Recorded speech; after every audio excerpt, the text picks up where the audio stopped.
कांग्रेस नेता अधीर चौधरी ने कहा, प्रवासी श्रमिकों के लिए अलग मंत्रालय गठित करने की मांग हम कोरोना काल से ही करते आ रहे हैं।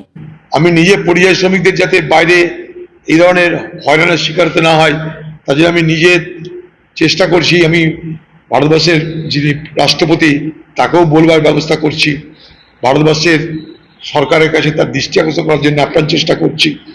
ব্যাপার হচ্ছে যে পশ্চিমবঙ্গে যে রাজ্য সরকার, সেই রাজ্য সরকারকে আমি কোভিডের সময় বলেছিলাম যে পরিযায়ী শ্রমিকদের কথা মাথায় রেখে একটা আলাদা মন্ত্রক গঠন করা হোক।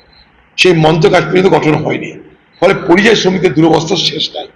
রাজ্য যেখানে যেখানে পরিযায়ী শ্রমিক সেখানে রাজ্য সরকারের পক্ষ থেকে মুখ্যমন্ত্রী নিজের সেই সমস্ত রাজ্যে গিয়ে সেখানকার মুখ্যমন্ত্রীর সঙ্গে ইমিডিয়েট আলোচনায় বসা দরকার। ইমিডিয়েট কোথায় কত পরিযায়ী শ্রমিক আছে সেই ঠিকানা পশ্চিমবঙ্গ সরকারের কাছে থাকা উচিত, তাদের পোর্টালে থাকা উচিত যে পশ্চিমবঙ্গের কত মানুষ কোথায় এইভাবে রুটি রোজগারের জন্য তারা সেখানটায়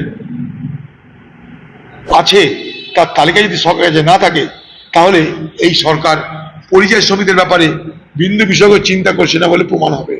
আমরা পরিযায়ী শ্রমিকদের বিষয়টাকে নিয়ে খুব সিরিয়াসলি ভাবনা চিন্তা করছি এবং সেই সুবাদে আমরা এই জেলায় আমরা आंदोलन करवार सिद्धांत निয়েছি।